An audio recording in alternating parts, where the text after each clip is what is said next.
And I figured I'd do a little short video of this thing. It's a 1994 351 Windsor roller motor, which is great. I've converted it to a carburetor for now, but may put fuel injection on it later. And this is obviously going in my Willys project I'm building for my wife, actually. But got that Scout Dana 44 axles in it, Scout steering box here. The axles were a pain to get set up in here. I know a lot of people say it's not necessary, but I felt that it was. The geometry just didn't work out. We had to cut the knuckles off and clock them backwards. It's got the Dana 44 out of the rear of the Scout also, all out of a 78 Scout Rally.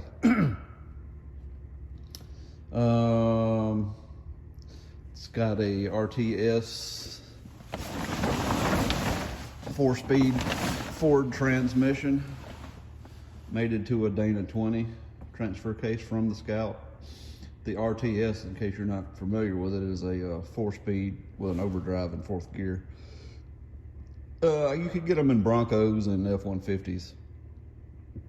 And then Herm, the overdrive guy, he Advanced Adapters makes that plate, but he makes the tail shaft to convert it. And then we've got the factory hydraulic clutch, which is mounted on the firewall right there, and it's just looped around, laid in the floorboard for right now. But so all factory Ford components for the engine and transmission. Mustang headers, which they might choke the engine down a little bit, but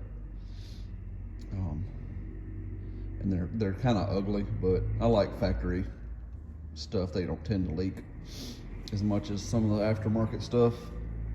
Obviously, I got to get a new AC compressor, but I'll worry about that when I'm ready to, finish everything up totally. But everything else on the front of this motor is brand spanking new, and we'll see if it works. Next thing I got to do is figure out how to connect this Ford pump to this this power steering box here. Shouldn't be that big of an issue at a hydraulic shop or a hose shop, whatever you want to call it. But I'm not too sure I like this distributor yet. It's a block performance distributor. It's big in the way this is mounted here, and there's not a lot of back and forth. I don't know how much I'm going to need. It's been a long time since I've dealt with doing that. I haven't built a vehicle in, I don't know, 12 years, so starting to show my age. But the last one I did was a 347 stroker in a Ford car, 53 Ford car, but we had ran a points type distributor in it with a Pertronix brain. Very simple and easy, but this is an HEI distributor, and I'm just not too sure I like it yet. We'll see how it runs. Factory springs, new factory shocks. I want this thing to look stock, sitting there, but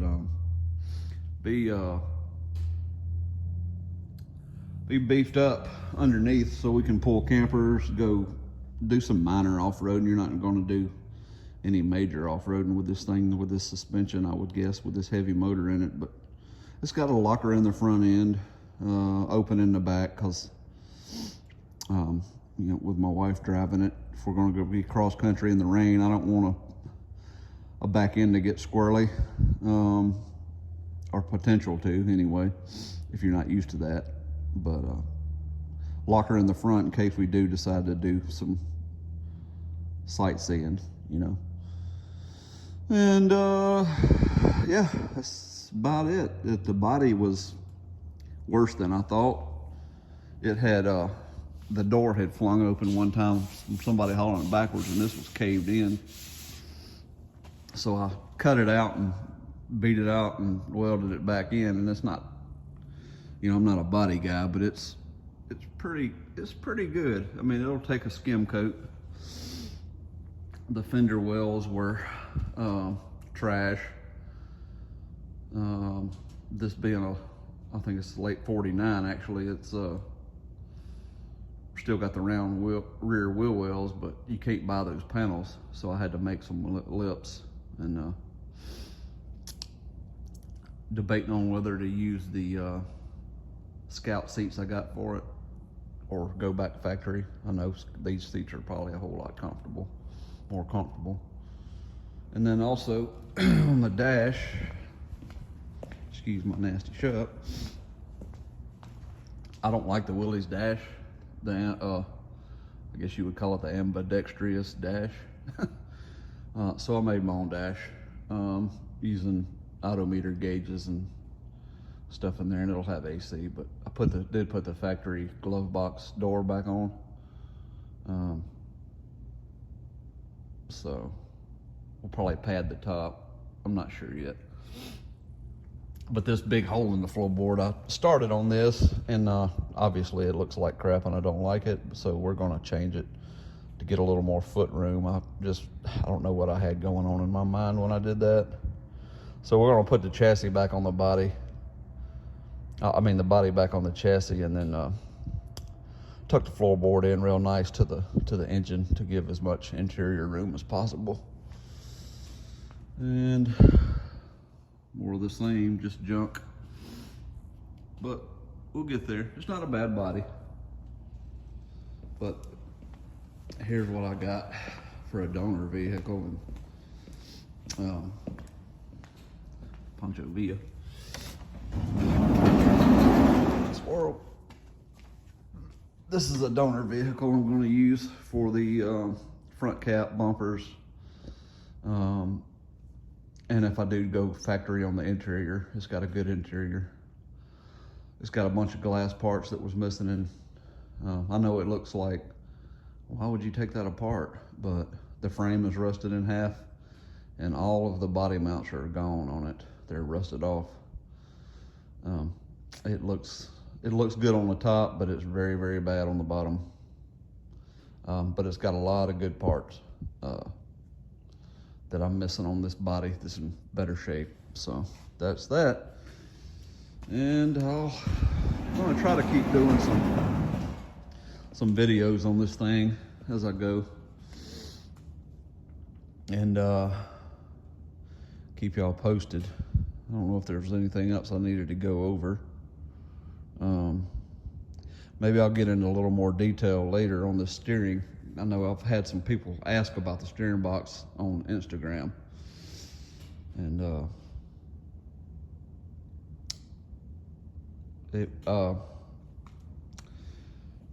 think it's going to work out perfect. You know, obviously I'll have to trim out around the inner fender well here. For the, the fender well comes across the frame, so it'll have a trim out on that. But I didn't want it hanging out here like some people put them out here. And obviously I didn't want the factory one because it wasn't power steering.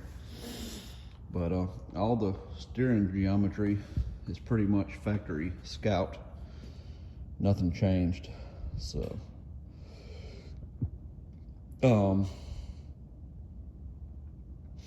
we'll see how it works.